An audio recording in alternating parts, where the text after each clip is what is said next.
Hello everyone.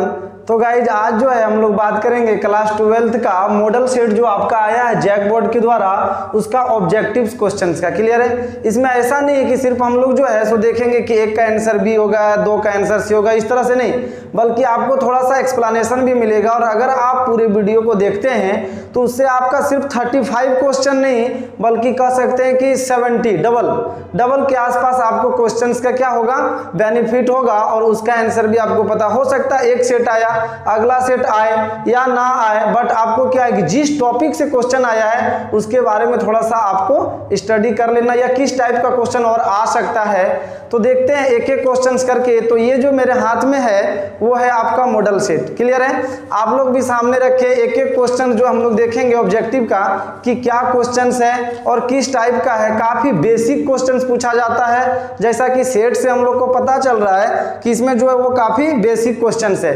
तो first question जो है वो है कि the number of atoms in a body centred cubic that means BCC unit cell of a mono atomic elementary substance is equals to.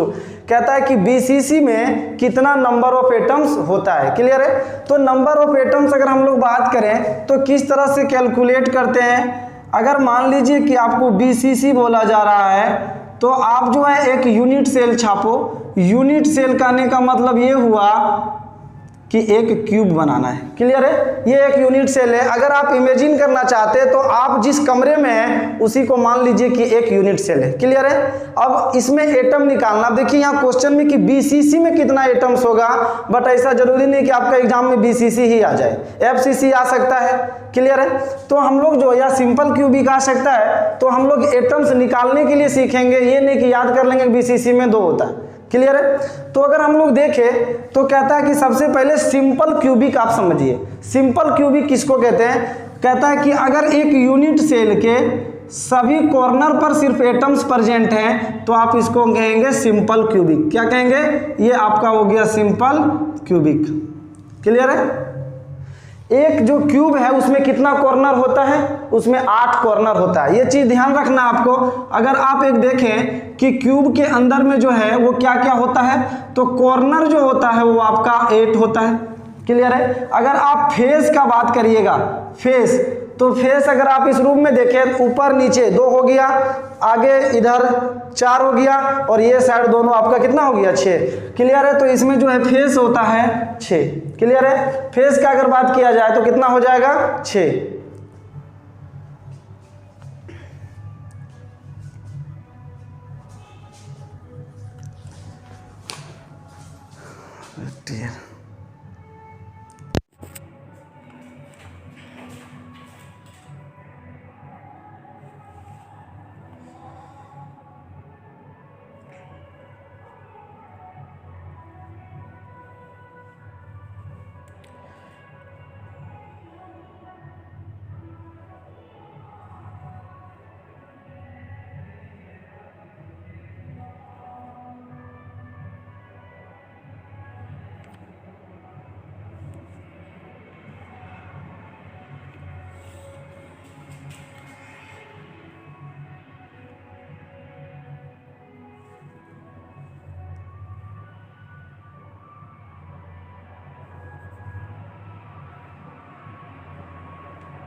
तो guys face कितना होता है? 6 फेस होता है। और अगर आप बात करिएगा एज, तो एज जो है वो आपका 12 होता है। क्लियर है? अब आप ध्यान रखना कि कॉर्नर में देखिए, यहां पर समझेंगे थोड़ा सा। कॉर्नर में अगर कोई एटम्स प्रेजेंट है तो ये एटम्स का यूनिट सेल के अंदर जो है केवल 1/8 भाग जो होता है वही प्रेजेंट होता है। यानी कॉर्नर एटम का कंट्रीब्यूशन अगर हम सबका यहाँ पर देखें, ये थोड़ा सा आपको याद कर लेना है। कंट्रीब्यूशन जो है वो कितने का होता है, 1/8 का होता है। एक कॉर्नर एटम का जो कंट्रीब्यूशन है, मतलब ये जो भाग है ये आपका कितना है, 1/8 है। क्लियर है। फेस का जो है वो आपका 1/2 होता है। क्लियर है। फेस का कितना होता है, 1/2 होता है। और एज का अगर बात किया जाए तो ये 1/4 होता है। कितना होता है, 1/4 होता है। क्लियर है। ये आपको 3 जो है वो पॉइंट ध्यान में रखना है। एक क्यूब में कॉर्नर कितना होता है, 8, फेस कितना होता है, 6, एज होता है 12। क्लियर है। कॉर्नर का कंट्रीब्यूशन, प्रत्येक कॉर्नर का जो एटम है वो कितना भाग इसका अंदर है यूनिट सेल के अंदर, तो 1/8 है। क्लियर है। अगर फेस में रखा हुआ है तो उसका आधा भाग जो है इधर यूनिट सेल की तरफ होगा और आधा उधर होगा। और अगर एज का बात करिएगा तो केवल 1/4 होता है। क्लियर है। अब हम लोग जो है नंबर ऑफ एटम्स निकाल लेंगे। तो ये है आपका सिंपल क्यूबिक। क्या है, सिंपल क्यूबिक। अगर आप बात करिएगा सिंपल क्यूबिक में तो एटम्स जो है वो कहाँ कहाँ प्रेजेंट है, आपका सिर्फ और सिर्फ कॉर्नर में प्रेजेंट है। कहाँ है, कॉर्नर में प्रेजेंट है। तो कॉर्नर जो है वो टोटल कितना है, 8। क्लियर है। नंबर ऑफ एटम्स का अगर आप बात करिएगा तो मान लीजिए आपके पास कितना कॉर्नर है, तो क्यूब में कितना कॉर्नर होता है, 8 कॉर्नर होता है। क्लियर है। तो 8 और एक कॉर्नर का कितना एटम्स का कितना भाग जो है वो यूनिट सेल के अंदर होता है, तो 1/8। यानी अगर आप इसको करेंगे सिंपल तो हो जाएगा 1। तो सिंपल क्यूबिक में याद रखिएगा कितना नंबर ऑफ एटम्स होता है, 1 होता है। अभी आपसे क्वेश्चन में क्या पूछा है, बीसीसी। तो बीसीसी का अगर बात किया जाए तो बीसीसी कहते हैं किसको है, पूरा जो है सिंपल क्यूबिक है ही, यानी कॉर्नर पर एटम्स होगा ही होगा।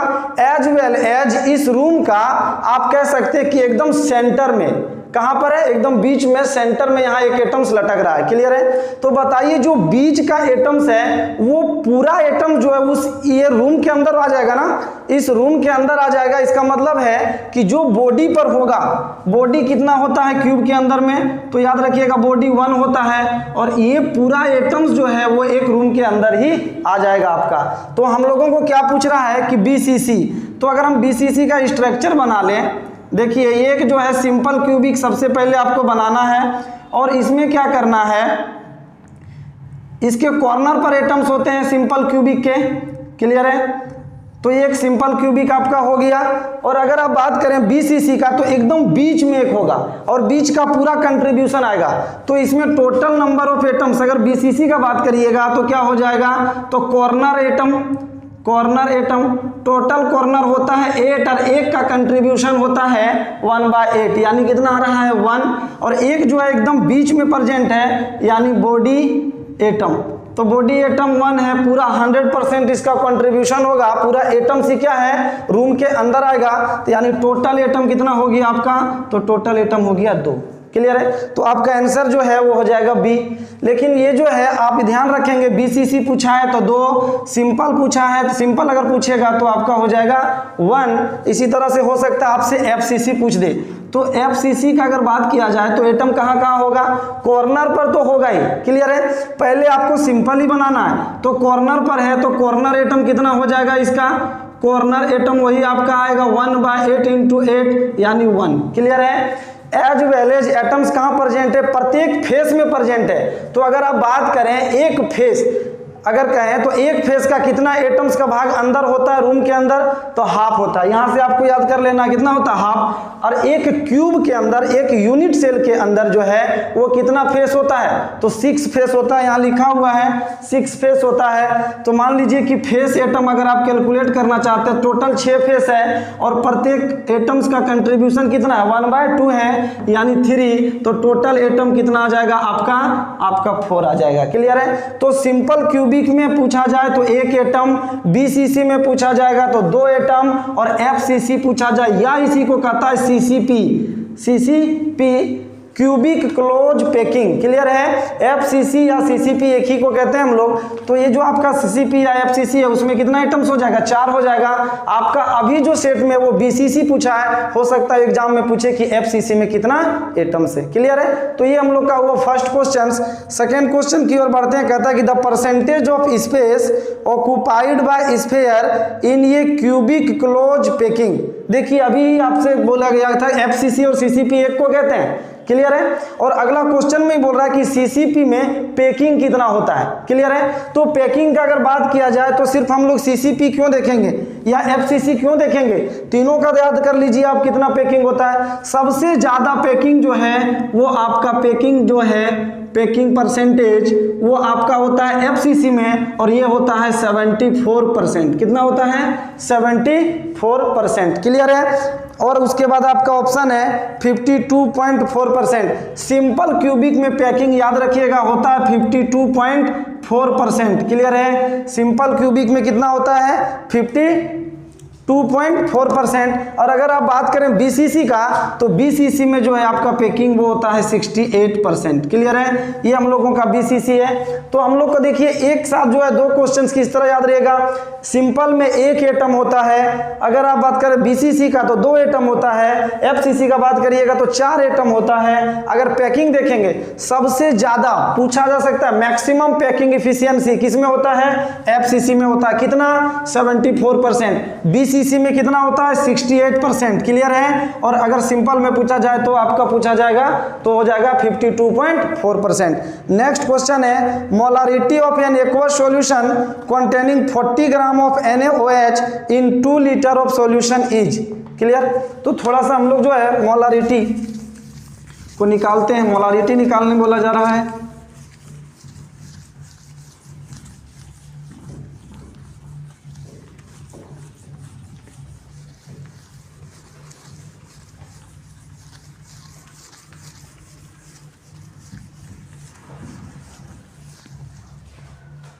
इससे अच्छा सीरीज नहीं हुआ है।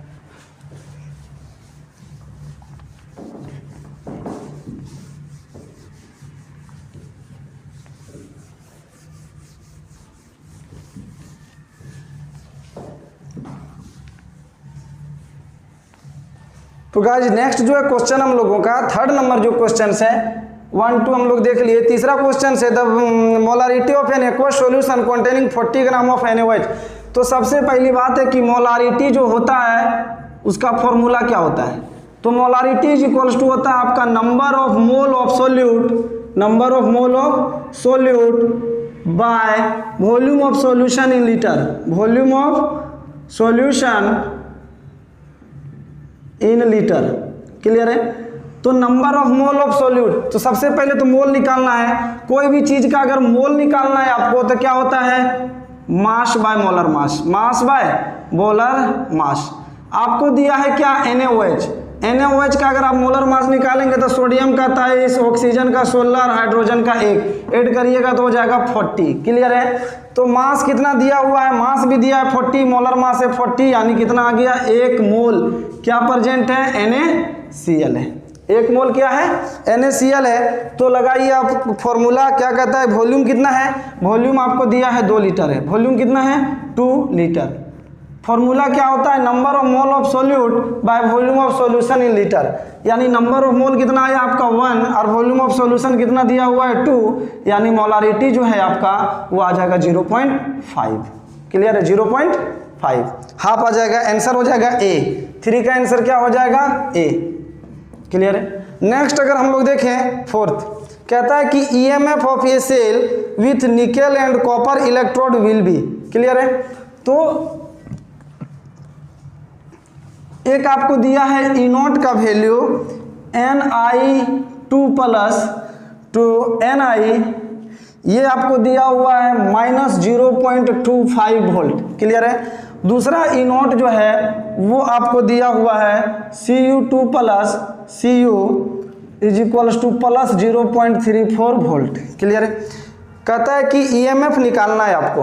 तो E0 अगर हम लोग निकालना चाहेंगे, E0 सेल बराबर क्या पढ़ते हैं? E0 cathode, E0 cathode minus E0 anode होता है। E0 एनोड होता है।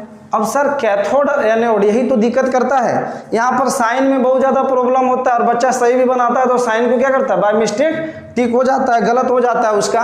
अब सर कैथोड कौन है, एनोड कौन है, इसको पहचानना तो बहुत दिक्कत होता है। ध्यान दीजिए, कोई दिक्कत नहीं है। जिसमें E0 का वैल्यू, ध्यान रखिएगा, E0 का वैल्यू जिसका जो है वो ज़्यादा है वही समझिएगा आपका कैथोड है। क्या है? कैथोड है। तो देख लीजिए यहाँ पर 0.34 है और यहाँ पर जो 0.25 है। क्लियर है? तो बड़ा वैल्यू कौन है? ये जो बड़ा वैल्यू है E0 का वैल्यू जिसका ज्यादा, वो याद रखिएगा कैथोड होगा। क्या होगा? कैथोड। तो आप यहाँ पर क्या कर सकते हैं, यानी ये हो गया कैथोड 0.34 माइनस, फॉर्मूला वाला माइनस है, E0 एनोड, तो ये भी माइनस में, माइनस 0.25, माइनस माइनस हो जाएगा प्लस, ऐड कर दीजिएगा 0.59, ये आपका आंसर हो जाएगा। क्लियर है? ऑप्शन नंबर आपका क्या है? ए। 4 नंबर का आपका जो है क्वेश्चन, उसका आंसर है ए।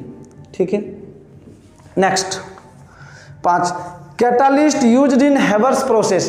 कहता है कि हैबर्स प्रोसेस में किस कैटालिस्ट को यूज किया जाता है? तो ध्यान रखिएगा, हैबर्स प्रोसेस कहते हैं किसको है? सबसे पहला क्वेश्चन नंबर 5 भाई, N2 + H2 जो आप पढ़ते आ रहे हैं, NH3 अमोनिया का फॉर्मेशन जो आप पढ़ते आ रहे हैं, सबसे सिंपल ये आपका क्या है? हैबर्स प्रोसेस है। तो इसमें कैटालिस्ट जो है वो यूज होता है Fe and MO, Fe and MO, molybdenum and nickel. आपके पास क्या है? आपके पास ए नंबर ऑप्शन है Fe। तो ठीक है, आपका 5 का क्या हो जाएगा आंसर? ए। इसको बैलेंस कर लीजिएगा, काफी इजी है। NH3 है, अगर आप जो है यहाँ मल्टीप्लाई कर दीजिए, 2N है, यहाँ 2 से मल्टीप्लाई कर दीजिए, यहाँ 3 से मल्टीप्लाई कर दीजिए, बैलेंस हो गया। क्लियर है? तो Fe एंड MO जो है वो आपका हैबर्स प्रोसेस में होता है। हैबर्स प्रोसेस यही है, formation of ammonia and N2 + H2 का रिएक्शन। नेक्स्ट जो है आप देखिए, कुछ है सर निकेल का क्या काम है? भाई निकेल आप जो है पूरे ऑर्गेनिक केमिस्ट्री में निकेल, पीटी, पीडी ये सब क्या करता है? रिडक्शन करवाता है। क्या कराता है? रिडक्शन कराता है। नेक्स्ट सर V2O5 क्या करेगा?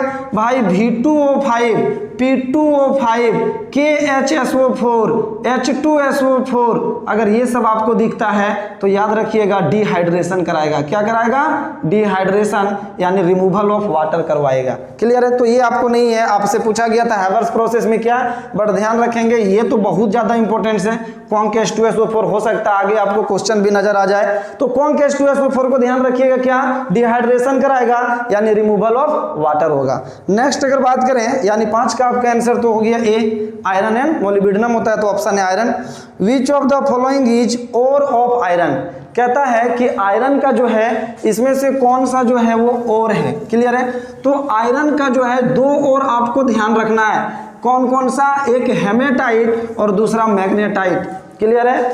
आयरन का अगर बात करिएगा Fe, तो इसका जो है और वो आपको 2 ध्यान रखना है, दोनों का हो सकता है फॉर्मूला भी आ जाए। आपके पास पहला क्या है? हेमेटाइट। हेमेटाइट, तो हेमेटाइट का अगर फॉर्मूला पूछा जाए तो होता है Fe2O3, और एक होता है मैग्नेटाइट। क्या होता है? मैग्नेटाइट। तो मैग्नेटाइट का फॉर्मूला होता है Fe3O4। हो सकता है अभी सेट में आपको दिया हेमेटाइट, हो सकता है एग्जाम में नजर आ जाए मैग्नेटाइट। क्लियर है? अभी आपको दिया ये, हो सकता है एग्जाम में पूछ दिए। तो Fe3O4 भी जो है वो आपका क्या है? और है किसका? आयरन का। अगर हम बात करें नेक्स्ट, कहता है कि कैसेटराइट।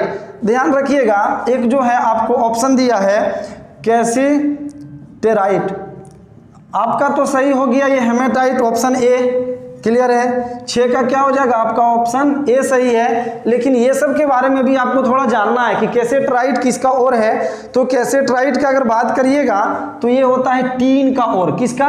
टीन। इसका फॉर्मूला होता है SnO3। SnO3 को हम लोग क्या कहते हैं? कैसेटराइट।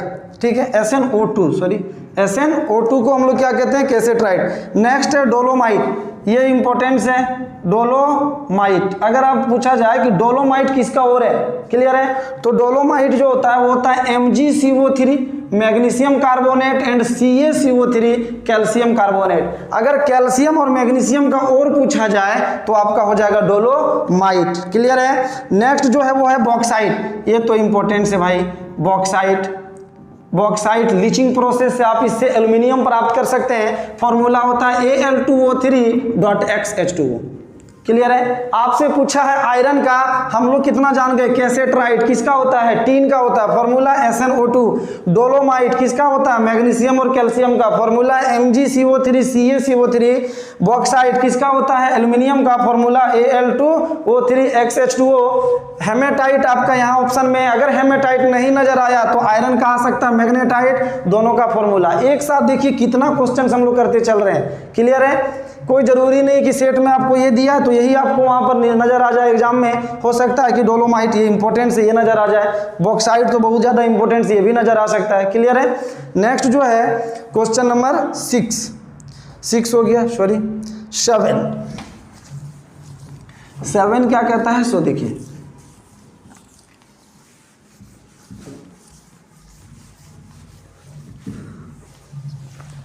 अगर हम लोग देखें क्वेश्चन नंबर 7 को, तो क्वेश्चन नंबर 7 क्या है, the role of catalyst is to change गिव्स energy, activation energy, enthalpy, equilibrium constant.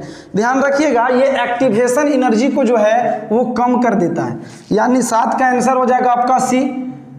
कहता है अगर एक हम लोग जो है इस तरह से देखें, एक ग्राफ आपका बुक में दिया रहता है या 11th में भी आपको ये पढ़ने को मिलता है।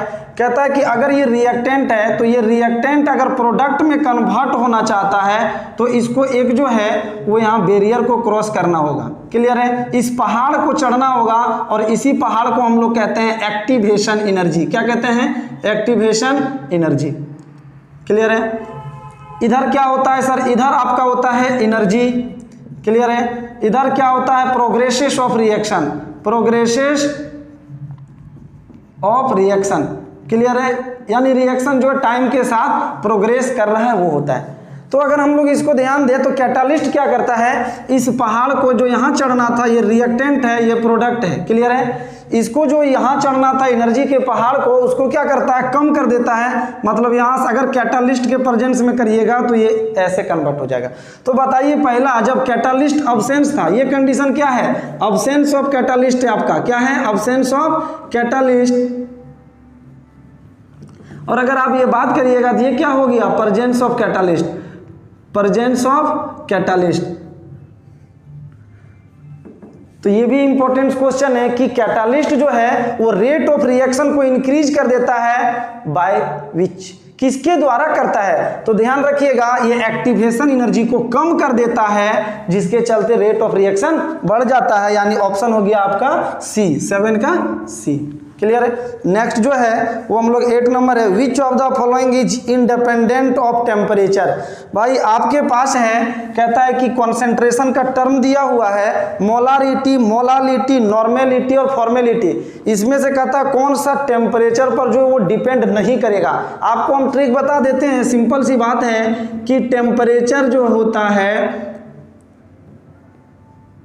नॉट डिपेंडेंट, टेम्परेचर पर वो सभी जो है वो डिपेंड नहीं करेगा जिसके अंदर जो है वो वॉल्यूम का बात नहीं होता है। क्लियर है। अगर आपका जो है टेम्परेचर उस वॉल्यूम, मान लीजिए कि जिस टर्म में आपका वॉल्यूम नहीं आए, वॉल्यूम नहीं आए, वो आपका जो है वो टेम्परेचर से इंडिपेंडेंट हो जाएगा। क्लियर है। तो अगर हम लोग देखिए ऑप्शन, तो मोलारिटी, भाई मोलारिटी का क्या फॉर्मूला होता है, number of mole of solute by volume of solution in litre. आ गया ना वॉल्यूम, इसका मतलब है कि ये डिपेंड करेगा, क्या करेगा, टेम्परेचर पर डिपेंड करेगा। तो मोलारिटी होगा नहीं। मोलालिटी, मोलालिटी क्या है, number of mole of solute by mass of solvent in KG, mass of solvent in KG.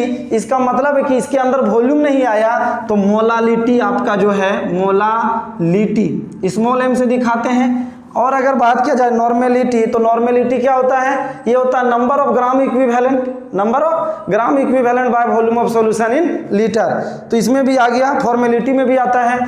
तो मोलालिटी के अंदर जो वॉल्यूम का बात नहीं होता है, वॉल्यूम इसमें नहीं आता है। एंड हो सकता है, यहाँ पर इंपॉर्टेंट से ध्यान दीजिए, मोलालिटी आपके पास अभी ऑप्शन है, अगर आपके पास मोल फ्रैक्शन भी रहता है, मोल फ्रैक्शन भी अगर आपके पास है तो याद रखिएगा ये दोनों जो है नॉट डिपेंडेंट, नॉट डिपेंडेंट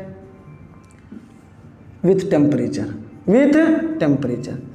अभी आपको मोलालिटी दिया, हो सकता है एग्जाम में मोल फ्रैक्शन दे दे, दोनों को याद रखना है। क्लियर है। नेक्स्ट जो है वो है कि the molar conductivity of an electrolytes increases as. कहता है कि मोलर कंडक्टिविटी जो है वो इलेक्ट्रोलाइट्स का इंक्रीज करता है। आपका 4 फैक्टर दिया हुआ, एक है डाइल्यूशन इंक्रीजेज, दूसरा है टेम्परेचर डिक्रीजेज, तीसरा है डाइल्यूशन डिक्रीजेज और चौथा है आपका क्या, नॉन ऑफ द अबव। तो देखिए ध्यान से, कहता है क्वेश्चन नंबर हम लोग का क्या है, क्वेश्चन नंबर है 9। ठीक है। 8 का आंसर क्या है? 8 का आंसर है बी। लास्ट में आपको पूरा समरी मिलेगा एक चार्ट में, बट आप समझते चलें। नेक्स्ट जो है क्वेश्चन वो हम लोग का है, the molar conductivity of an electrolytes increases as. तो भाई मोलर कंडक्टिविटी सबसे पहली बात कहते किसको है? तो कहता है कि 1 लीटर सॉल्यूशन के अंदर या 1 मोल इलेक्ट्रोलाइट्स का जो कंडक्टिविटी है उसी को क्या कहते हैं? उसी को आप क्या कहते हैं? Molar conductivity. ठीक है, 1 मोलर सॉल्यूशन का जो कंडक्टिविटी होता है, यानी जिस सॉल्यूशन का मोलरिटी 1 m है, उसका जो होगा कंडक्टेंस या कंडक्टिविटी, उसी को आप क्या कहते हैं? Molar conductivity. तो कहता है कि डाइल्यूशन इंक्रीजेज। तो भाई डाइल्यूशन इंक्रीजेज के चलते ही होगा, ए नंबर है। क्यों सर? जब आप डाइल्यूशन करेंगे, पानी ऐड करिएगा तो ज़्यादा वो टूटेगा, और जब वो ज़्यादा टूटेगा तो नंबर ऑफ आयंस ज़्यादा देगा। और आपको पता होगा कि कंडक्टिविटी के लिए नंबर ऑफ आयंस जितना ज़्यादा होगा उतना कंडक्टिविटी ज़्यादा होगा। क्लियर है? तो 9 का ए। सर ये किस चैप्टर से क्वेश्चन है? ये आपका इलेक्ट्रोकेमिस्ट्री से है। ठीक है, नेक्स्ट जो है what is the covalency of nitrogen in N2O5। ये इंपॉर्टेंट क्वेश्चन है। Question number 10, what is the covalency of nitrogen in N2O5। तो अगर आप देखें N2O5, किसी को लगता होगा कि सर 5 होगा। याद रखना, जितने भी एटम्स हैं उसका कोवैलेंसी वही होता है जितना उसका वैलेंशियल इलेक्ट्रॉन है, except nitrogen. Except nitrogen. Nitrogen का अगर बात किया जाए तो मैक्सिमम 4 बॉन्ड बनाता है। याद क्या करना है? जितने भी एटम्स हैं वो मैक्सिमम उतना कोवैलेंट बॉन्ड बना सकता है जितना उसका वैलेंशियल इलेक्ट्रॉन है। क्लियर है? बट नाइट्रोजन जो है उसके वैलेंशियल में 5 इलेक्ट्रॉन है, बट वो कोवैलेंट बॉन्ड मैक्सिमम बना सकता है 4। क्लियर? ये ध्यान रखना है। अगर सर कैसे 4 होगा? तो N स्ट्रक्चर अगर देखें इसका तो NON इस तरह से होता है, double bond O, double bond O, और यहाँ एक कोऑर्डिनेट बॉन्ड बनता है इस तरह से। क्लियर है? तो देखिए कितना बॉन्ड बना रहा है, 2, 3 और 1, 4। क्लियर है? 2, 3 और 1, 4। तो इसका मैक्सिमम को वैलेंसी पूछा है तो आंसर हो जाएगा डी। कितना आ रहा है? 4। तो 10 का आंसर हो गया आपका डी। क्लियर है? Next question number 11, which of the following ion will form coloured compound. इसमें से कौन सा जो है वो कलर्ड कंपाउंड बनाएगा? तो क्वेश्चन नंबर 11 को समझे, ये इंपॉर्टेंट से। आपका 11th नंबर क्वेश्चन जब आप करेंगे तो आपका कलर्ड और कलरलेस वाला क्वेश्चन सारा सही हो जाएगा। ठीक है, बस क्या याद रखना है? इनकम्प्लीट डी ऑर्बिटल अगर है, इनकम्प्लीट डी ऑर्बिटल अगर है तो याद रखिएगा कलर्ड होगा। कैसा होगा? कलर्ड होगा। और अगर कंप्लीट है, कंप्लीट और वैकेंट है, मतलब एक भी इलेक्ट्रॉन है ही नहीं, वैकेंट है डी ऑर्बिटल, तो याद रखना है ये कलरलेस होगा। कैसा होगा? ये कलरलेस होगा। अब चलिए इलेक्ट्रॉनिक कॉन्फ़िगरेशन लिखेंगे, आसानी से पता कर लेंगे कौन कलर्ड है और कौन कलरलेस है। तो कहता है which of the following ion will form coloured compound. हम लोग देखते हैं अगर Mn2+ को, Mn2+ मैग्नीज का कितना होता है? 25। कितना होता है? 25। अगर आप बात करिएगा इसका तो 1s2, 2s2, 2p6, 3s2, 3p6, 3p6, 3d5, 4s2 हो गया 25। बट Mn2+ है तो 4s का इलेक्ट्रॉन उड़ जाएगा। तो बताइए आप अगर यहाँ देखें तो D जो है वो आपका क्या है? इनकम्प्लीट है। D में कितना होता है? अगर आप बात करें तो 5 होता है ऑर्बिटल, 1 2 3 4, 1 2 3 4 5। क्लियर है? इसमें 5 इलेक्ट्रॉन डालिएगा, 1 2 3 4 5 हुन्स रूल्स के अनुसार। तो सारा का सारा क्या है? अनपेयर्ड है, इनकम्प्लीट है। अगर ये 0 होता, D 0, तो आपका नहीं होगा। अगर D 10 आ जाए, मतलब पूरे तरीका से भरा हुआ है, तो भी आपका ये कलरलेस होगा। बट अगर ये आपके पास जो है इनकम्प्लीट आ जाए, जैसे D5, D4, D6, तो आपका क्या हो जाएगा? ये कलर्ड होगा। अगला क्वेश्चन अगर देखें, इसी का एक और ऑप्शन सर दिखाइए। इसका मतलब है कि आपका 11 का क्या हो जाएगा? 11 का आपका बी हो जाएगा आंसर। 11 का बी हो जाएगा। अगर बात करें दूसरा, मान लीजिए कि हम Zn2+ का देखना चाहते हैं कि सर है या नहीं है, तो Zn2+ का लिखिएगा तो 1s2, 2s2, 2p6, 3s2 चलेगा, 3p6 चलेगा, 3d10 हो जाएगा और 4s2 हो जाएगा। क्योंकि जिंक का कितना होता है? 30 होता है। क्लियर है। इलेक्ट्रॉनिक कन्फिग्रेशन सबको जानते हैं लिखने के लिए। अब हमको Zn2+ का देखना है, यानी ये जो है 4s2 को हटाइए तभी Zn2+ बनेगा। क्लियर है। अब इसमें अगर देखें तो D जो है वो देखिए कंप्लीट भरा हुआ है। क्या है?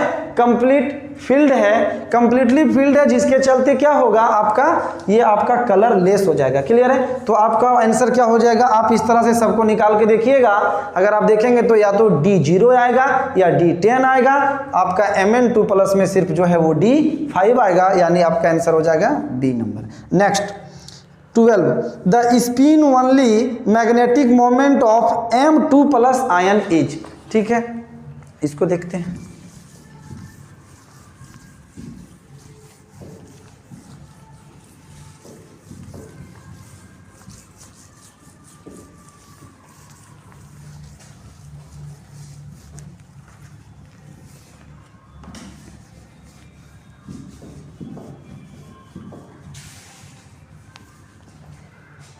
तो गाइज हम लोग का जो है नेक्स्ट क्वेश्चन वो है 12th नंबर। 12th नंबर में क्या, spin only magnetic moment of M2+ ion. तो पहले फॉर्मूला आपको ध्यान रखना है, spin magnetic moment is equals to formula होता √S+1। क्लियर है, √S+1। सर S क्या है, S is equals to number of unpaired electron कह सकते हैं आप, नंबर ऑफ अनपेयर्ड इलेक्ट्रॉन। तो आप देखिए आपके पास क्वेश्चन क्या कहता है कि M जो है 2+ आयन है जिसका एटॉमिक नंबर 27 है। तो आप इसका इलेक्ट्रॉनिक कन्फिग्रेशन लिख सकते हैं 1s2 2s2 2p6 3s2 3p6 3d7 4s2।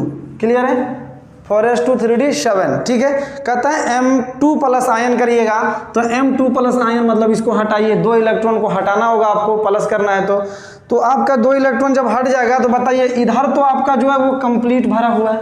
Clear है। 3d7 को देख लेते हैं, तो 3d7 D में कितना होता है 5 ऑर्बिटल, 1 2 3 4 5, 7 इलेक्ट्रॉन भरिएगा हूं, 1 2 3 4 5 6 7। क्लियर है। अनपेयर्ड कितना बचा है 3, तो S के जगह पर बैठाइए 3, तो 3+1। क्लियर है।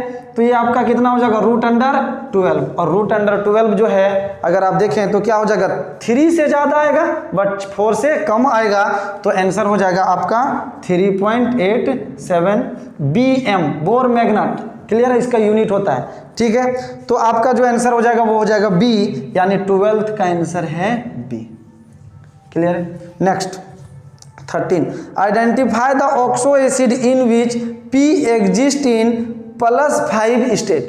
कहता है कि ये कंपाउंड आपको 4 दिया, इसमें से फॉस्फेरस जो है कहां पर +5 का ऑक्सीडेशन स्टेट में है। तो देखते हैं एक एक करके निकाल करके। क्वेश्चन नंबर आपका क्या है, ये क्वेश्चन नंबर है 13। तो 13 का अगर बात करिएगा तो पहला H3PO3, तो हम लोग कैसे निकालते हैं भाई, जिसका निकालना है उसको X मानो। हाइड्रोजन जो है उस पर कितना चार्ज होता है 1, तो 3 है तो 3, P को X मान लिए, और ऑक्सीजन का एक ऑक्सीजन पर -2, तो 3 ऑक्सीजन पर कितना हो जाएगा -6 इज इक्वल्स टू 0। तो X इज इक्वल्स टू निकालिएगा तो क्या हो जाएगा +3, इसमें तो नहीं आया। नेक्स्ट जो है वो है H3PO2। अगर आप देखिएगा H3PO2 B नंबर ऑप्शन को, तो इसमें क्या निकालना है 3 हो जाएगा, P का X हो जाएगा और 2 दूनी 4 -4 is equals to 0। X is equals to देखिएगा तो +1, इसमें भी नहीं आया। C नंबर, अगर C नंबर ऑप्शन देखिएगा तो क्या है H3PO4। अगर आप निकालना चाहते हैं तो 3 हाइड्रोजन का एक एक करके 3 हो गया, P का निकालना X और ऑक्सीजन का निकालना है तो कितना हो जाएगा, एक ऑक्सीजन पर -2, तो 4 है तो 4 दूनी 8 -8 इज इक्वल्स टू 0। तो बताइए X इज इक्वल्स टू +5, यानी अब आपको आगे निकालना ही नहीं है, आंसर मिल चुका है। तो 13 का आंसर क्या हो जाएगा C। 13 का आंसर क्या हो जाएगा आपका C हो जाएगा। क्लियर है। नेक्स्ट क्वेश्चन देखते हैं हम लोग, क्वेश्चन नंबर 14।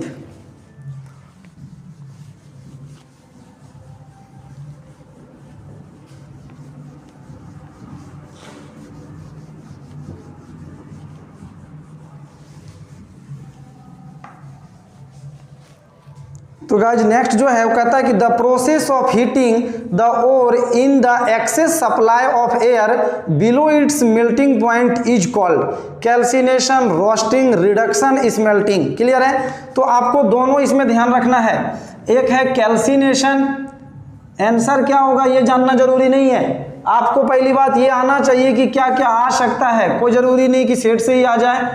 रोस्टिंग, ठीक है, दो मेथड होता है, कैल्सिनेशन और रोस्टिंग। याद रखिएगा इसमें जो है वो हीट करते हैं एक्सेस सप्लाई ऑफ एयर या ऑक्सीजन। क्लियर है? और इसमें जो है कैल्सिनेशन, इसमें हीट होता है अब्सेंस और लिमिटेड सप्लाई कह सकते हैं, लिमिटेड सप्लाई ऑफ एयर। तो दोनों बात को ध्यान रखिएगा।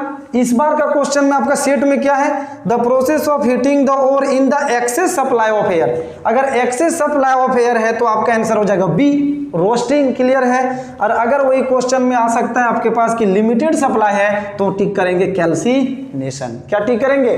कैल्सिनेशन। क्लियर है? तो यानी 14th का जो है वो आपका आंसर हो जाएगा बी। नेक्स्ट क्वेश्चन है 15th नंबर, देखते हैं हम लोग। 15th नंबर में क्या, विच of the following ligands form chelate. इसमें जो है चिलेट कौन बनाएगा? तो भाई चिलेट जो है ध्यान रखिएगा ये कोऑर्डिनेशन का है आपका। चिलेट जो है वो वही बनाएगा लिगेंड जो बाइडेंटेट होगा, बाइडेंटेट या और मोर देन बाइडेंटेट। यानी डेंटिसिटी हम लोग क्या जानते हैं, इलेक्ट्रॉन देने का साइट। क्लियर है? तो अगर दो साइट है लिगेंड के पास या दो से मान लीजिए ज्यादा है तो आपका क्या कहलाएगा, आपका ये चिलेट बनाएगा। अब हम लोग देखते हैं क्या क्या साइट है, क्या क्या आपका जो है सो ऑप्शन है। पहला है एसीटेट, ए नंबर है एसीटेट। तो एसीटेट आयन का बात करिएगा तो इसको कहते हैं। बताओ जी, इसमें जो है सिर्फ ऑक्सीजन, यही ऑक्सीजन देगा, नेगेटिव चार्ज है। क्लियर है? नेक्स्ट जो है वो ऑक्जेलेट, C2O4 2-, C2O4 2-। अगर आप इसका स्ट्रक्चर देखिएगा तो क्या हो जाएगा, carbon carbon, double bond O, single bond O-, single bond O-। Clear है? तो बताइए अगर कोई यहाँ पर मान लीजिए मेटल रहेगा, ये ऑक्सीजन भी दे सकता है, ये भी ऑक्सीजन दे सकता है, तो बताइए एक रिंग बना लिया ना।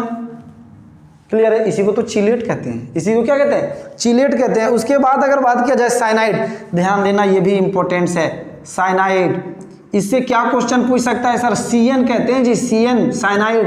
याद रखिएगा ये एम्बीडेंट होता है, एम्बीडेंट न्यूक्लियोफाइल या एम्बीडेंट लिगेंड।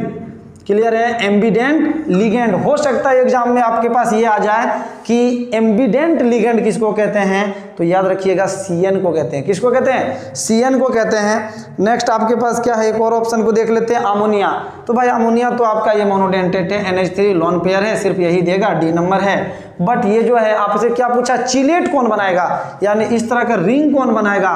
तो जिसके पास दो जो है डेंटिसिटी होगा, दैट मीन्स जो बाइडेंटेट होगा, या उससे ज्यादा डेंटिसिटी जिसके पास होगा, 3 होगा ट्राइडेंटेट, 4 होगा, 5 होगा, हेक्साडेंटेट होगा, वो सब बना सकता है चिलेट। ये सब जितना भी है सारा क्या मोनोडेंटेट है, ये सब चिलेट नहीं बनाएगा। ऑप्शन नंबर आपका क्या हो जाएगा, बी हो जाएगा। तो आपका 15 का बी सही है। क्लियर है? नेक्स्ट क्वेश्चन नंबर है 16। क्वेश्चन नंबर 16 बहुत ईजी, कहता है कि the number of halides ion in PTNH3 का होल थराइज Cl2Br Cl। क्लियर है? क्वेश्चन नंबर हम लोग देख लेते हैं 16। क्या है, PTNH3 का होल थराइज Cl2Br Cl। क्लियर है? कहता क्या है इसमें, the number of halides ion will be, मतलब समझ लीजिए आप, इससे कह रहा है कि जब इसको आप हाइड्रोलाइसिस करवाएंगे तो इससे कितना हैलाइड आयंस मिलेगा। तो भाई ये सबसे इजी क्वेश्चन है। आपको पता होगा कि ब्रैकेट का अंदर एक भाग टूटता है और बाहर वाला एक भाग टूटता है। तो Cl जो है अगर इसको आप तोड़ेंगे, हाइड्रोलाइसिस करेंगे तो ये कैसे टूटेगा, PtNH3 का होल 3 Cl2Br। बताओ जी क्लोरीन किसके रूप में रहेगा, माइनस के रूप में, तो इस पर प्लस होगा।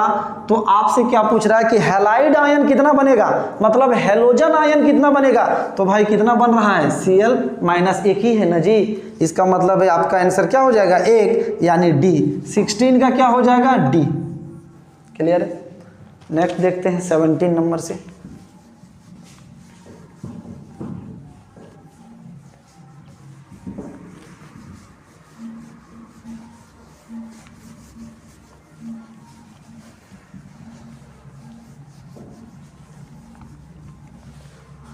तो 17 नंबर क्वेश्चन से अगर देखते हैं तो क्या कहता है, ये इंपॉर्टेंस है, सारा रिएक्शन बताएंगे, ध्यान दीजिएगा। CH3Br plus 2Na, dry ether डाला हुआ है, De फॉर ड्राई ईथर, ठीक है। ये बन रहा है CH3 प्लस 2NaBr।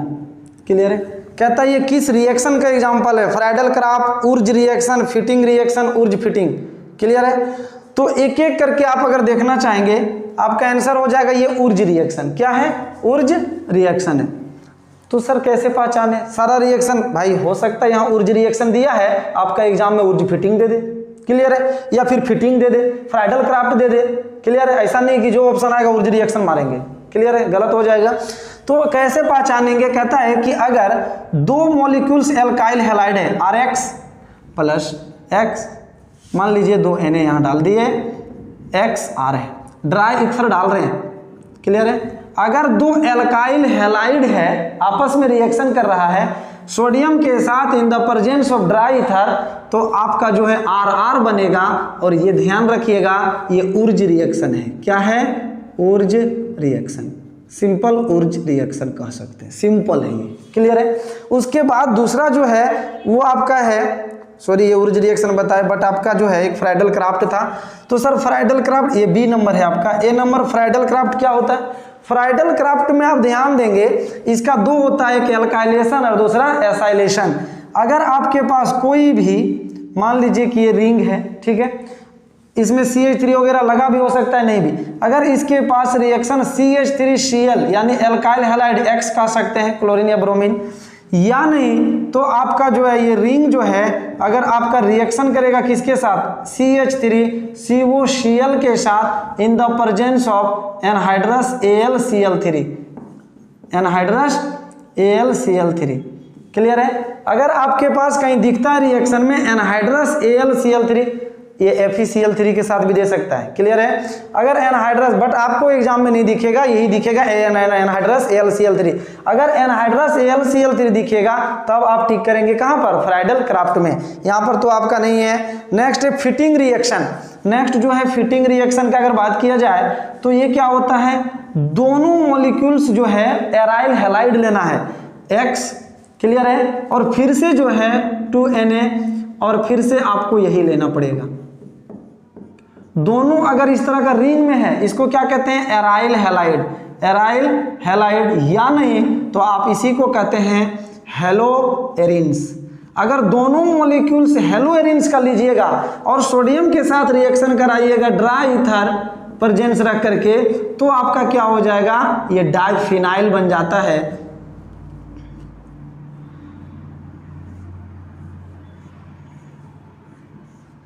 ये डाइफिनाइल बन जाएगा। क्लियर है।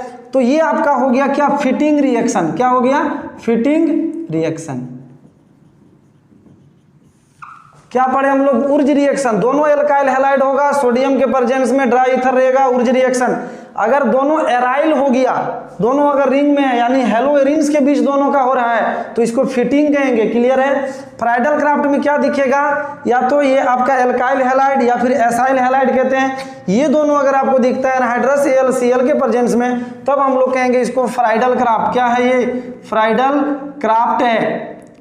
नेक्स्ट जो है एक और आपका ऑप्शन है वो है उर्ज फिटिंग। क्लियर है। उर्ज फिटिंग में क्या होगा सर, ऊर्ज फिटिंग में एक जो है वो आपका एराइल हैलाइड होगा और दूसरा जो है यानी हेलोएरिन्स होगा और दूसरा जो है वो आपका क्या होगा, एल्काइल हैलाइड होगा। क्या होगा, एल्काइल हैलाइड होगा। सेम रिएक्शन जो है 2Na लीजिए, ड्राई ईथर डालिए यहाँ पर, क्लियर है। ये आपका क्या हो जाएगा, ये आपका CH3 इस तरह से टॉलिन बन जाएगा, क्लियर है।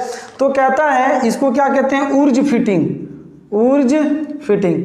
तो सारा रिएक्शन हम लोग देखें, सिर्फ आंसर से नहीं जाना, आंसर के पीछे की आंसर क्या होगा, क्लियर है।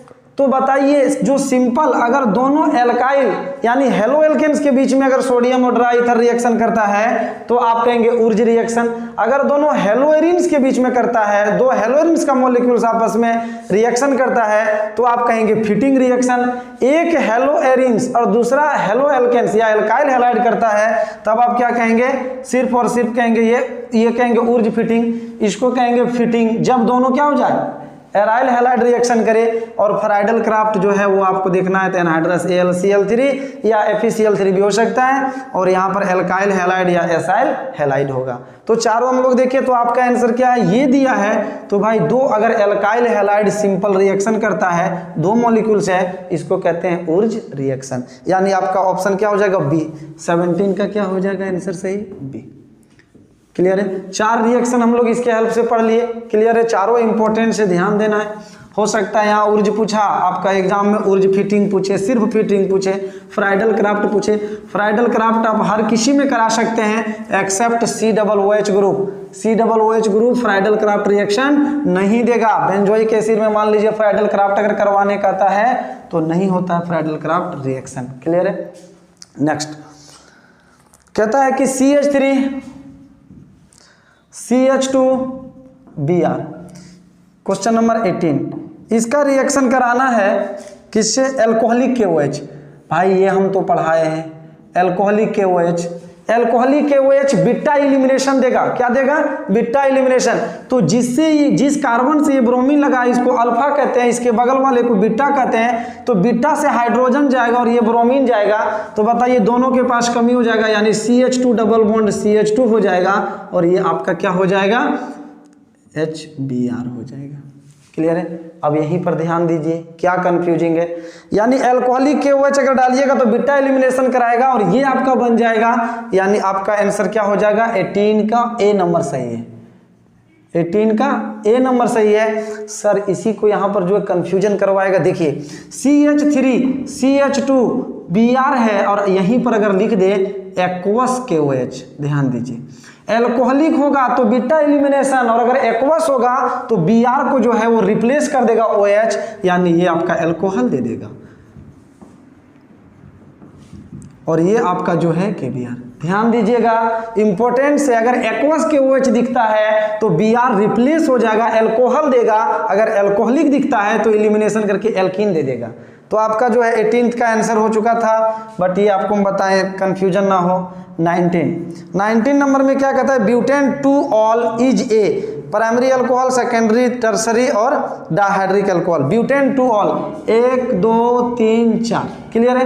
ब्यूटेन टू ऑल यही ना बनेगा आपका, CH3 लगा दीजिए, H3 हाइड्रोजन बाद में भर दीजिए, CH2 यहाँ एक H चलेगा, क्लियर है। तो OH जिससे लगा उसको अल्फा कार्बन को चेक करिए कितने कार्बन से डायरेक्ट अटैच्ड है, 1 और 1 2, यानी 2 डिग्री अल्कोहल है, क्लियर है। कितने डिग्री का है, 2 डिग्री, इजी क्वेश्चन था। नेक्स्ट है C2H5OH को H2SO4 दे रहे, इंपॉर्टेंट क्वेश्चन और अभी आपको जस्ट इससे थोड़ा पहले बताए हैं। H2SO4 क्या करता है, देखिए काफी आसानी से आप रिएक्शन को कर सकते हैं। C2H5OH इसमें H2SO4 है, भाई टेम्परेचर कितना दे रखा है, 443 केल्विन, बहुत ज़्यादा टेम्परेचर है। तो देखिए इसमें क्या कराएगा, तो आपको पढ़ाएं कि H2SO4 P2O5 V2O5 अगर दिखता है तो आपका ये डिहाइड्रेशन करवाएगा यानी वाटर निकालेगा। तो क्या करेगा, अगर इसको हम लोग देखें थोड़ा सा इस तरह से करके लिखते हैं CH3 CH2OH, इसका OH को लेके भागेगा, इसका H लेकर के भागेगा, तो दोनों के बीच में डबल बॉन्ड हो जाएगा, यानी CH2 double bond CH2 plus H2O। Reagent का फंक्शन अगर आपको ध्यान में तो आसानी से रिएक्शन कर दीजिएगा। कौन H2SO4 देखेंगे, वाटर हटाएगा, OH यहाँ से उड़ाइए, इस कार्बन से H उड़ाइए, बीच में डबल बॉन्ड लगाइए, एल्कीन तैयार है आपका। क्लियर है? तो ये आपका जो है 20 नंबर का आपका आंसर हो जाएगा A। क्या हो जाएगा 20 का A। क्लियर है? 19 का क्या है, 2 डिग्री अल्कोहल, तो 19 में 2 डिग्री अल्कोहल आपका किस ऑप्शन में है, बी नंबर है। क्लियर है? 19 का बी, 20 का ए। क्लियर है? नेक्स्ट देखते हैं हम लोग 21 से। देख लीजिए CH3CHO एसिटल्डिहाइड कहते हैं या फिर इथेनॉल कहिए। इसमें जो है 2H दिया हुआ है। क्लियर है? ये थोड़ा सा हम स्प्रेंट है, इस तरह से 2H2 लिखिए आप। ठीक है?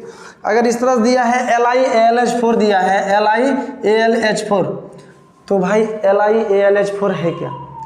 LiAlH4 अगर आपको दिख जाए कहीं, NaBH4 दिख जाए, H2 दिख जाए, presence of PT, PD, Ni, ये सब जितने भी ये सारे रिड्यूसिंग एजेंट है। क्या है? रिड्यूसिंग एजेंट है। इसी में डायबोरेन दिख सकता है, B2H6, ये भी ये क्या है?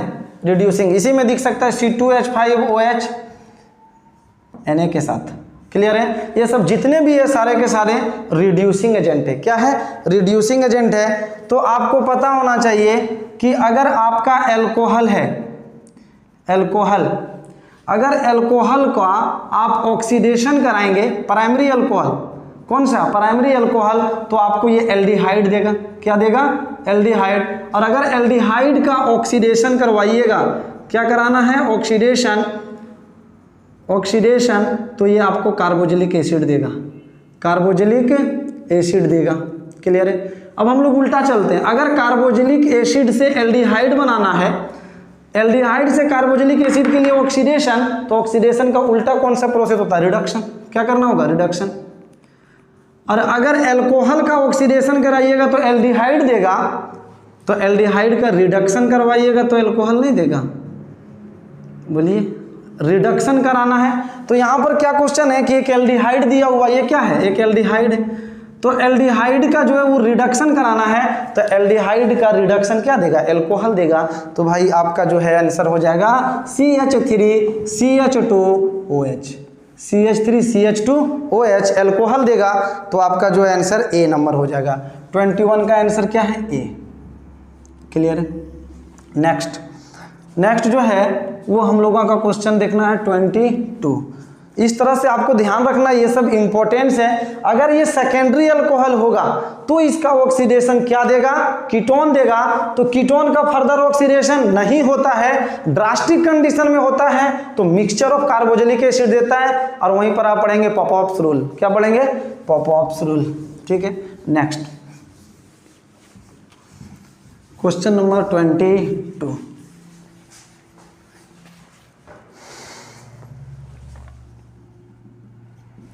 कहता है which of the following is not ये method of refining of metal. Clear है? रिफाइनिंग ऑफ मेटल्स का जो है वो कौन सा इसमें मेथड नहीं है। ये आपका general principle process and isolation जो चैप्टर है उससे क्वेश्चन है। तो एक काम करिए, आप सभी को याद कर लीजिए कि रिफाइनिंग जो है, रिफाइनिंग उसका कौन कौन सा मेथड हो सकता है। ठीक है? इसका सबसे पहला डिस्टिलेशन के द्वारा आप कर सकते हैं, डिस्टिलेशन। दूसरा मेथड है लिक्वेशन, लिक्वेशन। तीसरा मेथड है इलेक्ट्रोलाइसिस, इलेक्ट्रोलाइसिस। चौथा है आपके पास जॉन रिफाइनिंग।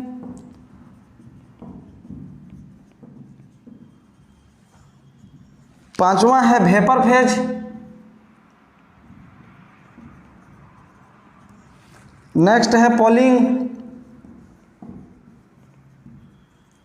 इतने मेथड से जो हम लोग रिफाइनिंग करते हैं। अब आप ऑप्शन आके देख लीजिए, आपके पास इलेक्ट्रोलाइसिस होगा, रिफाइनिंग करते हैं। उसके बाद स्मेल्टिंग, यही तो गलत है, स्मेल्टिंग नहीं है, पॉलिंग है। कोई बोलेगा सर पॉलिंग का जो है वो किसी, इससे कौन सा रिफाइन होता है? Copper and tin, copper and tin. ठीक है? उसके बाद आपके क्या है? John refining. यहाँ पर आपका ऑप्शन में जो है जॉन रिफाइनिंग नहीं है। लिक्वेशन, तो लिक्वेशन के द्वारा तो होता है, सेकंड में ही है, यानी आंसर क्या हो जाएगा? 22 का बी। 22 का क्या हो जाएगा, बी हो जाएगा। क्लियर। अब देखिएगा यहाँ पर जो है दो प्रोसेस और होता है, उसको ध्यान रखिएगा। अगर आप बात करें, ये वेपर फेज में होता है। अगर आप बात करें तो एक होता है मोंड प्रोसेस और दूसरा होता है वैन आर्कल मेथड। क्लियर है। ये इंपॉर्टेंट है, एग्जाम्पल ध्यान रखना है, ठीक है। मोंड प्रोसेस के द्वारा कौन सा होता है, मोंड प्रोसेस। तो मोंड प्रोसेस जो है वो निकेल के लिए है। किसके लिए है, निकेल। इसको जब रिएक्शन करा दीजिएगा CO से तब बना देगा ये NiCO का 4, और इसको जब थोड़ा सा हीट कर दीजिएगा तो Ni अलग हो जाएगा और 4CO हो जाएगा। क्लियर है। निकेल के लिए जो है हम लोग यूज करते हैं मोंड प्रोसेस को। उसके बाद एक है वैन आर्कल मेथड, ठीक है। वैन आर्कल मेथड में अगर बात करें तो इसमें हम लोग यूज करते हैं, ये प्योरीफाई कर सकते हैं हम लोग जर्कोनियम। किसको, zirconium and indium. Zirconium and indium. इसमें रिएक्शन किससे कराते हैं, आयोडीन से कराते हैं। ZrI4 बनता है। अगर आप इसको हीट करिएगा तो Zr+4I अलग हो जाएगा, या 2I2 अलग हो जाएगा। 2I2 लिखिए, इस तरह से होता है। क्लियर है। तो ये आपका जो है वैन आर्कल मेथड है। इसमें किसको यूज कर सकते हैं, जर्कोनियम, Zr और IN इंडियम। क्लियर है। इसको हम लोग प्यूरिफाई कर सकते हैं। नेक्स्ट जो है वो हम लोगों का क्वेश्चन नंबर कितना आ जाएगा, अब 23। क्लियर है, 23। तो 22 में क्या हो जाएगा आपका आंसर, 22 का स्मेल्टिंग। 23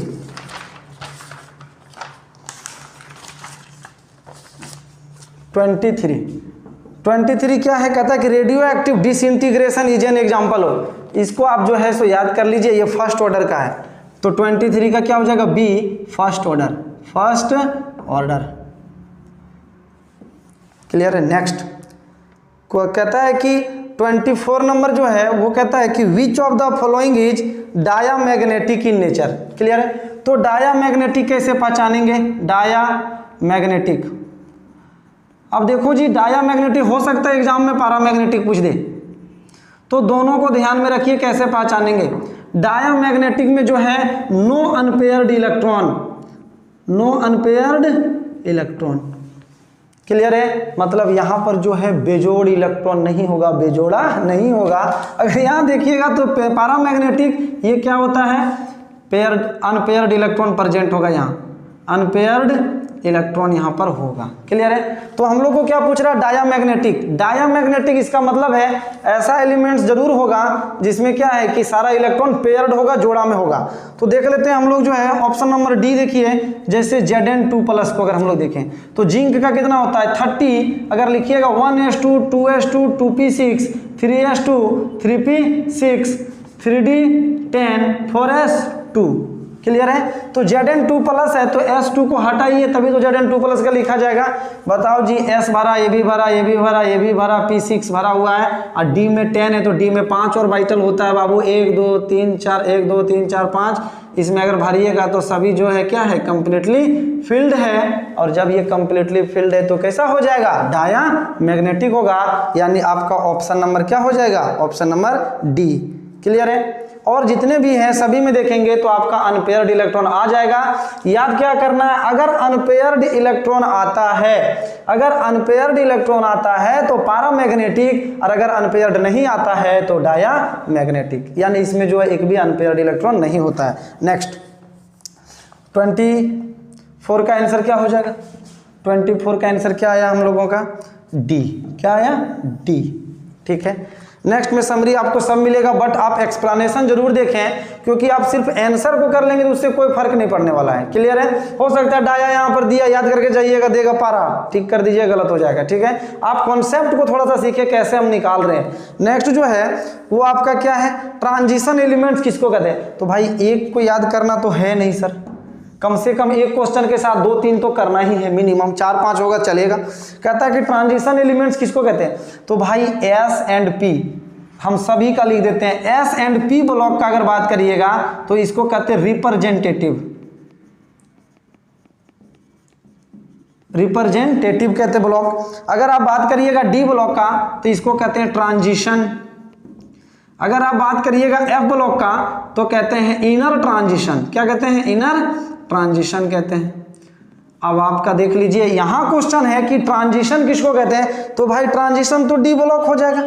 ऑप्शन नंबर क्या है 25 का सी आपका सही है। बट एग्जाम में ये हो सकता है आपसे पूछे कि इनर ट्रांजिशन किसको कहते हैं। अब आप यहाँ कंफ्यूज हो जाइएगा, ट्रांजिशन सर बोले थे डी, भाई इनर ट्रांजिशन बोल रहा है तो एफ क्या हो जाएगा, एफ हो जाएगा। बट यहाँ बोला है आपको ट्रांजिशन, तो उसके अनुसार डी यानी 25 का आंसर सी नंबर में आपका है D block elements. Next question जो हम लोगों का है वो है क्वेश्चन नंबर 26। क्या है, कहता है कि ethyl iodide plus alcoholic KCN क्या बनेगा। ध्यान दीजिए इंपॉर्टेंस है क्वेश्चन नंबर 26 हम लोग देख रहे हैं। 26 में क्या है, इथाइल आयोडाइड CH3CH2I, ठीक है, इसका रिएक्शन करवाना है एल्कोहलिक KCN, ठीक है।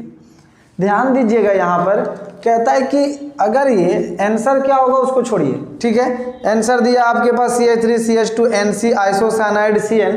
यहाँ पर आप कंडीशन को थोड़ा सा समझे, ये कंडीशन क्या है, कहता है कि अगर एल्कोहलिक KCN है तो आपका ये आयोडीन जो है वो रिप्लेस हो जाएगा CN के द्वारा और ये आपको दे देगा CH3CH2CN। क्लियर। और आप मैच कर लीजिए कौन सा आंसर है क्वेश्चन नंबर का 26 का बी। क्वेश्चन नंबर 26 का आंसर हो जाएगा बी। क्लियर। बट यहाँ पर एक इंपॉर्टेंस बात है उसको ध्यान रखें, अगर ये एल्कोहलिक KCN है एल्काइल आयोडाइड यानी एल्काइल हैलाइड के साथ, तो ये CN लगता है और इधर आपका KI गया, ठीक है। लेकिन इंपॉर्टेंस ये भी है एग्जाम में अगर इस तरह से दिखता है CH3CH2 और मान लीजिए कि यहाँ कोई भी एल्काइल हैलाइड लगा हुआ है, ठीक है, कोई जरूरी नहीं आयोडीन है, क्लोरीन ब्रोमीन भी हो सकता है। और अगर इसके साथ AgCN का रिएक्शन दिया हुआ है, ये इंपॉर्टेंस है बाबू, ये इंपॉर्टेंस है, ध्यान रखें। अगर AgCN दिया हुआ है तो यहाँ पर जो है आपका आइसोसाइनाइड यानी CH3CH2NC हो जाएगा। क्या हो जाएगा, CH3CH2NC। तो ये तो आपका क्वेश्चन में आया हुआ है, मॉडल सेट में है, बट एग्जाम में हो सकता है कि ये क्वेश्चन आपको दिखे। तो यहाँ ध्यान रखना, अगर एल्कोहलिक KCN है तो ये CN लगेगा और अगर AgCN है तो ये N की तरफ से अटैक करेगा। इसीलिए आपको बताया गया है CN जो है वो एक एम्बिडेंट न्यूक्लियोफाइल है, ये कार्बन की तरफ से भी अटैक कर सकता है और N की तरफ से भी।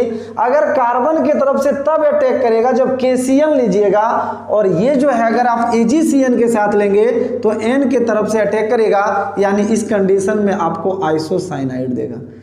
आपके पास देखिए ऑप्शन जो है वो दोनों दिया हुआ है, एक में साइनाइड है B नंबर और A नंबर में आइसोसाइनाइड है, बट यहाँ KCN है तो साइनाइड बनेगा, इसको कहते हैं cyanide. Clear. Next question number 27 को अगर देखें, ये तो काफी इजी क्वेश्चन है। क्या है question number 20, hydration of propene in the presence of dilute H2SO4।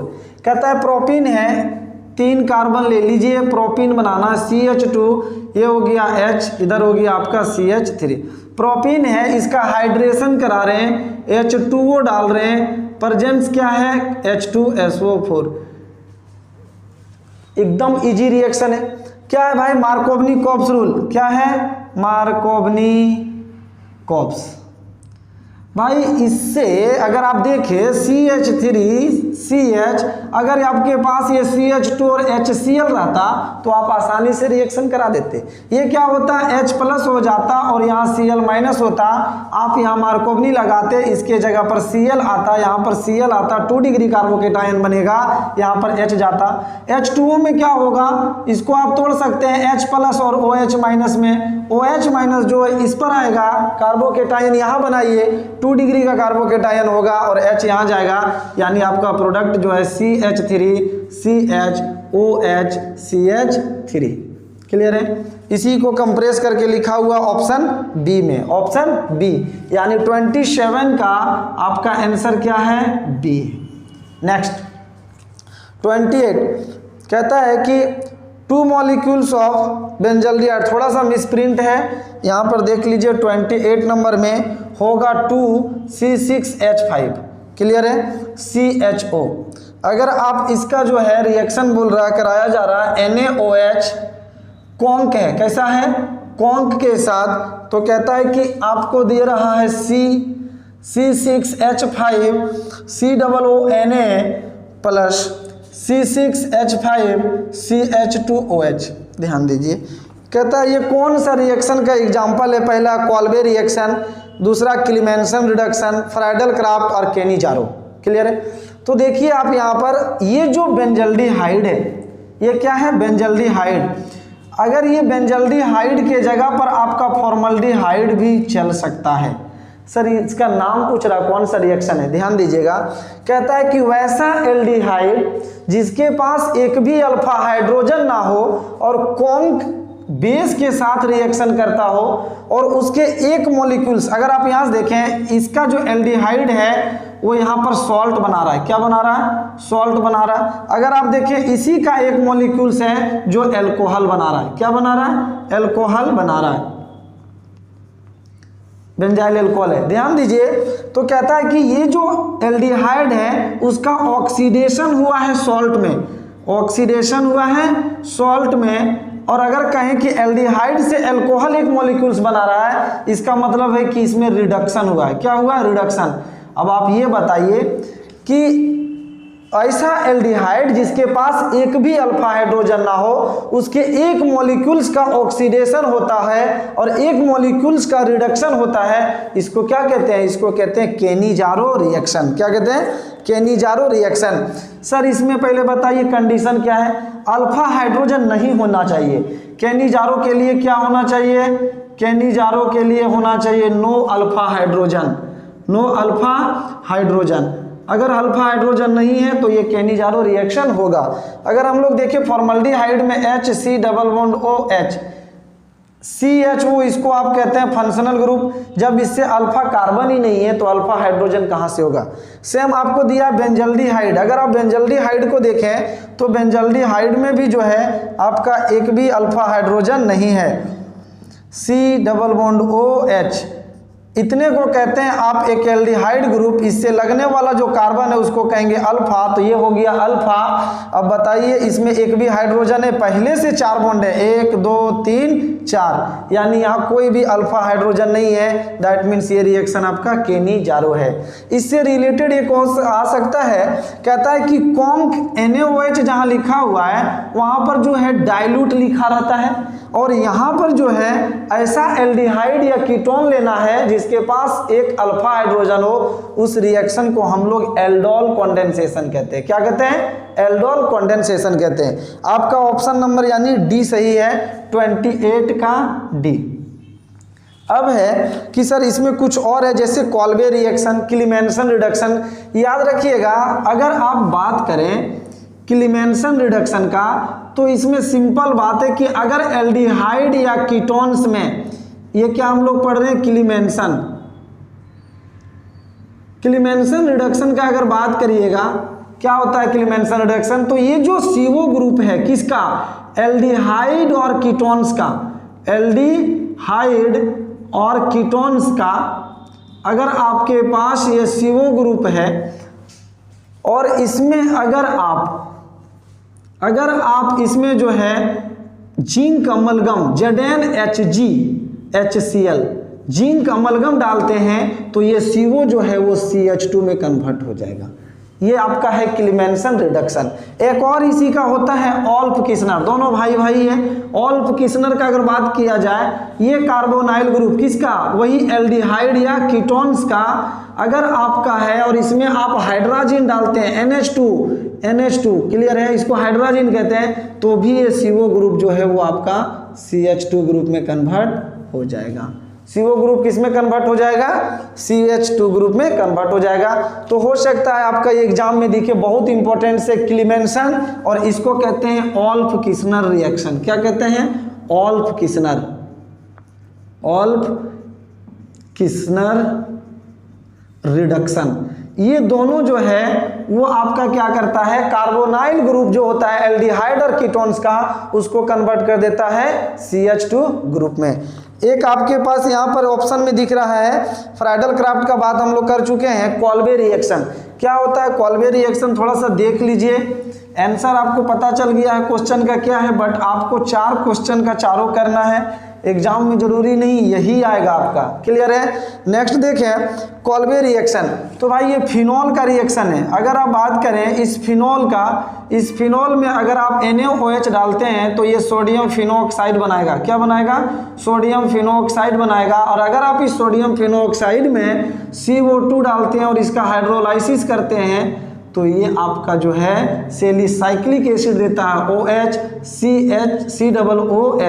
Salicylic acid. क्या कहते हैं इसको? सेलिसाइक्लिक एसिड कहते हैं। और यही जो आपका रिएक्शन है नॉन एच, क्या जी? Kolbe reaction. क्या कहलाता है ये? कॉल्बेज रिएक्शन कहलाता है, क्लियर है। तो नेक्स्ट जो है क्वेश्चन यानी 28 का हम लोगों का आंसर क्या है? डी। 28 का क्या है? डी।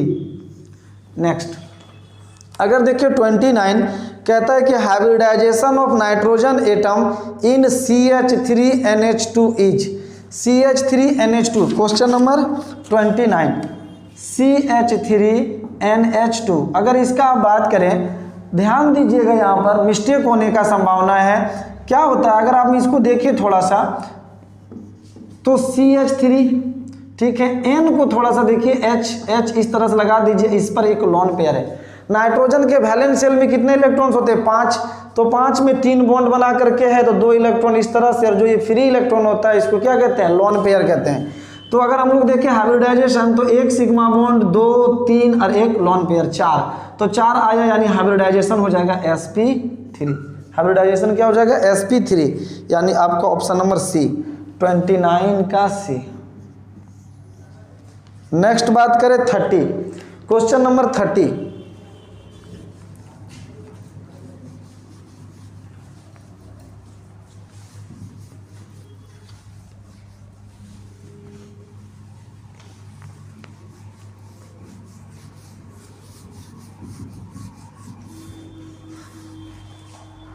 तो आइए देखते हैं क्वेश्चन नंबर 30 को। 30 क्या है?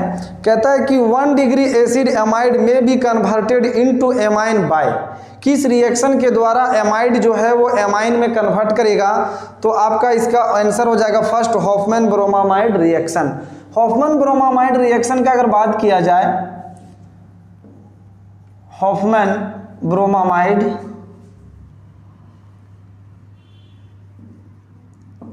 अगर इसका बात किया जाए क्या होता है, ध्यान दीजिए। कहता है कि अगर आपके पास कोई एसिड एमाइड है RCONH2, इसको एमाइड ग्रुप कहते हैं, अगर आप इसका रिएक्शन Br2 के साथ और NaOH के साथ कराते हैं तो ये आपको प्राइमरी एमाइंस देगा, क्लियर है। 1 डिग्री का एमाइंस देगा, क्लियर है। 1 डिग्री का एमाइंस देगा। इसी को कहते हैं क्या हम लोग? Hofmann bromamide degradation reaction, clear है। तो हम लोगों का क्या कह रहा था कि 1 degree acid amide may be converted into amines by, तो आपका आंसर हो जाएगा 30 का ए, हॉफमैन ब्रोमामाइड्स, क्लियर है। सर इसमें जो है एक है पार्किंस रिएक्शन। पार्किंस रिएक्शन में कुछ नहीं बाबू, सिनेमिक एसिड बनता है। क्या बनता है? सिनेमिक एसिड बनता है। सेंड मेयर रिएक्शन, ये इंपॉर्टेंट से आपका NCERT में दिया है। What is send mayor reaction? कहता है कि BDC बेंजीन डाइजोनियम क्लोराइड आप जानते हैं N2+Cl-, अगर आप इसका रिएक्शन कराते हैं क्यूप्रस हेलाइड के साथ, ये क्लोराइड भी हो सकता है ब्रोमाइड भी, Cu2X2, जहाँ X = हो सकता है Cl2 और Br2, क्लियर है। अगर आप इसके साथ रिएक्शन कराते हैं तो ये आपका जो है कहीं भी X लगा दीजिए, ये हो जाएगा, इधर N2 गैस रिलीज हो जाता है, क्लियर है। This reaction is known as Sandmeyer reaction, Sandmeyer reaction, clear है। सेंड मेयर रिएक्शन में जो है वो क्लोरो या ब्रोमो बेंजीन बनता है, किससे? BDC बेंजीन डाइजोनियम क्लोराइड से in the presence of Cu2X2 cuprous halide. आप यहाँ पर HCl भी ले सकते हैं, क्लियर है। अगर आपके पास ये दिया हुआ है तो आपका क्या बनेगा? ये आपका क्लोरोबेंजीन या ब्रोमोबेंजीन बनता है। आपको यहाँ बोल रहा है एमाइन बनेगा, तो ये तो ऑप्शन होगा नहीं, क्लियर है। तो हम लोगों का क्या हो गया आंसर? 30 का ए, 30 का ए, क्लियर। नेक्स्ट 31 कहता है कि the gas evolved when methyl amine react with nitrous acid is. Methyl amine 31, methyl amine का बात करिएगा CH3NH2, इसका नाइट्रस एसिड के साथ रिएक्शन कराना HNO2। सबसे पहले समझिए कि ये HNO2 आया कहाँ से। कहता है कि एक जो है NaNO2 प्लस HCl को अगर आप आपस में मिलाइएगा तो ये बन जाएगा HNO2 प्लस NaCl। क्लियर है? इसी को कहते हैं नाइट्रस एसिड। यानी ये जो मिथाइल एमीन है इसका रिएक्शन HNO2 के साथ करा दें या नहीं तो NaNO2 और HCl के साथ करा दें। अगर आप इसका रिएक्शन इसके साथ कराएंगे, अगर आप इसका रिएक्शन इसके साथ कराएंगे तो आपको मिलेगा क्या, CH3N2 प्लस और Cl माइनस। क्लियर है? BDC बनाने में हम लोग इसी को यूज करते हैं जी, बेंजीन डाइजोनियम क्लोराइड को एनिलीन का रिएक्शन करा देते हैं NaNO2 या HCl के प्लस HCl के साथ, या नहीं तो कह सकते हैं HNO2 के साथ रिएक्शन करा देते हैं तो आपका क्या मिल जाता है, बेंजीन डाइजोनियम क्लोराइड। तो भाई वही तो सेम है, एनिलीन है, एनिलीन का रिएक्शन आप HNO2 से कराओ या नहीं तो ये बनता किससे है, NaNO2 और HCl। इससे जब बनाइएगा तो आपका क्या, एक सॉल्ट देगा। ये क्या है, एक सॉल्ट है। और इसमें क्या कहता है नेक्स्ट, नाइट्रस, इसमें H2O डाल दीजिए। कुछ नहीं तो क्या करना है, इसमें H2O डाल दीजिए। अगर आप इसमें H2O डाल दीजिएगा तो आपका ये CH3OH दे देगा प्लस N2 रिलीज हो जाएगा। N2 गैस निकलता है और HCl भी साथ में रहेगा। तो N2 गैस निकलता है। आपके पास क्वेश्चन क्या है कि अगर मिथाइल एमीन रिएक्शन करता है HNO2 के साथ, तो आपको अगर इसका रिएक्शन नहीं पता तो आप जानते हैं कि ये बनेगा कैसे, NaNO2 और HCl को मिलने से। इन दोनों का रिएक्शन जब एमाइन के साथ होता है तो डाइजोनियम सॉल्ट्स बनता है। क्या बनता है, डाइजोनियम सॉल्ट्स बनता है। और इसका अगर आप हाइड्रोलाइसिस करिएगा तो ये अल्कोहल देगा और साथ में N2 गैस रिलीज करेगा। तो पूछा है कौन सा गैस निकलेगा, N2 गैस निकलेगा। 31 का आंसर हो गया आपका बी। नेक्स्ट 33 नंबर क्वेश्चन क्या है, कहता है कि carbohydrates are stored in human body as. ये इंपॉर्टेंट क्वेश्चन है, इजी भी है, याद कर लीजिएगा। सॉरी 32 छूटा हुआ। 32 अगर देखें, कहता है what are the hydrolysis product of sucrose. Sucrose क्यों, जितना भी है डाइसैकेराइड सभी का बात हम लोग कर लेते हैं। कोई ज़रूरी नहीं कि यहाँ मॉडल सेट में सुक्रोज दिया है तो आपको भी एग्जाम में सुक्रोज ही दिख जाए। ठीक है, सुक्रोज का हाइड्रोलाइसिस क्या देगा, तो आप जितना भी डाइसैकेराइड है सभी का हाइड्रोलाइसिस को देख लीजिए। सुक्रोज का अगर बात करिएगा तो ये देगा ग्लूकोज प्लस फ्रुक्टोज। और अगर आप हाइड्रोलाइसिस करते हैं लैक्टोज, एक होता है लैक्टोज, लैक्टोज का अगर आप हाइड्रोलाइसिस करिएगा तो ये आपको देगा ग्लूकोज और ग्लैक्टोज, ग्लूकोज प्लस ग्लैक्टोज, जो आपका ऑप्शन नंबर सी है शायद, ग्लैक्टोज। एक और है ग्लूकोज प्लस ग्लूकोज। तो याद रखिएगा माल्टोज का अगर आप हाइड्रोलाइसिस करते हैं माल्टोज तो ये आपको देगा ग्लूकोज प्लस ग्लूकोज। क्लियर है? अगर लैक्टोज का करिएगा तो देगा ग्लूकोज ग्लैक्टोज, माल्टोज का करिएगा तो देगा ग्लूकोज और ग्लूकोज। दो मॉलिक्यूल्स ग्लूकोज मिलेगा आपको। क्लियर है? तो तीनों को ध्यान में रखना है। आपका अभी क्या पूछा है, what are the hydrolysis product of sucrose. तो सुक्रोज का हाइड्रोलाइसिस प्रोडक्ट क्या होगा, ये हो जाएगा आपका ग्लूकोज और फ्रुक्टोज, यानी ऑप्शन नंबर डी। तो क्वेश्चन नंबर 32 का ऑप्शन डी आपका सही है। नेक्स्ट अगर देखें हम लोग 33, ये तो इजी है, छोटा सा याद रखिएगा। Carbohydrates are stored in human body as. तो अगर हम लोग बात करें कार्बोहाइड्रेट्स का, तो ये ह्यूमन बॉडी का अगर बात किया है, ह्यूमन बॉडी, तो याद रखिएगा ये ग्लाइकोजेन के रूप में होता है। बट अगर यही प्लांट्स में बात करेगा तो कार्बोहाइड्रेट्स का अगर प्लांट्स में बात कर लीजिएगा तो ये हो जाएगा आपका स्टार्च के रूप में। ठीक है, इसको भी ध्यान रखें। स्टार्च के रूप में किस में होता है, प्लांट्स में होता है। और अगर आप बात करें ह्यूमन बॉडी में तो ये होता है ग्लाइकोजेन के रूप में, यानी ऑप्शन हो जाएगा बी। 33 का आंसर क्या है, बी। क्लियर है, ये आपका answer. Next 34, a drug which is effective in curing malaria is. Malaria में कौन सा इफेक्टिव है, ठीक है, मलेरिया को जो है कि आप किससे ट्रीटमेंट कर सकते हैं, तो आपका आंसर है बी, इसको याद रखिएगा, क्विनिन। क्विनिन, क्लियर है। नेक्स्ट 34 का आंसर हो गया बी। 35 क्वेश्चन नंबर 35 को समझेंगे। यहाँ से जरूरी नहीं कि जो आपको दिया वही आए, सभी का एग्जाम्पल को ध्यान में रखिए। अगर हम लोग देखें क्वेश्चन नंबर 35, तो 35 में कहता है Bakelite is an example of. आपको ऑप्शन क्या मिला है, इलास्टोमर्स, इलास्टोमर। उसके बाद है आपका B number fibre. Option number C आपका जो है वो है थर्मोप्लास्टिक। और ऑप्शन नंबर डी है वो है थर्मोसेटिंग, थर्मोसेटिंग, क्लियर है। अब हम लोग जो है इसमें से पूछा है कि बैकेलाइट किसका एग्जाम्पल है, तो सभी का एग्जाम्पल्स को आप ध्यान रखिए, क्लियर है। अगर हम देखें इलास्टोमर्स, तो इसका एग्जाम्पल्स अगर देखेंगे तो हो जाएगा बुना एस, बुना एस। पॉलीमर का क्वेश्चन है बुना एन और नियोप्रीन।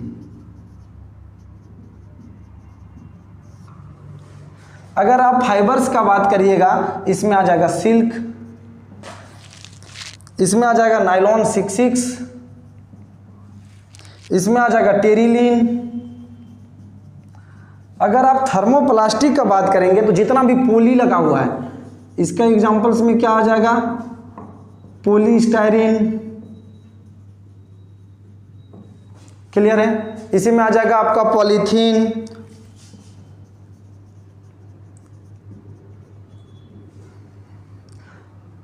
पॉलीविनाइल्स।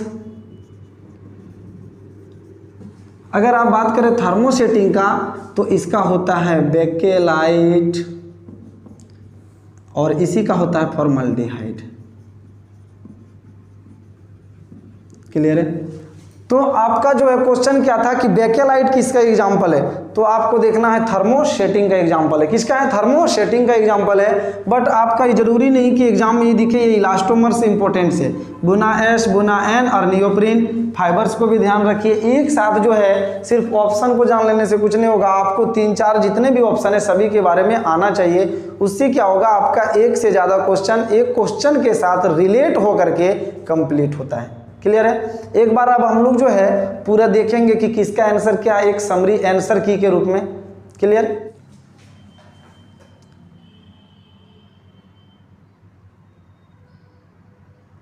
तो गाइज ये हम लोगों का जो है वो आंसर की है 1 to 35 ऑब्जेक्टिव्स क्वेश्चंस का, क्लियर।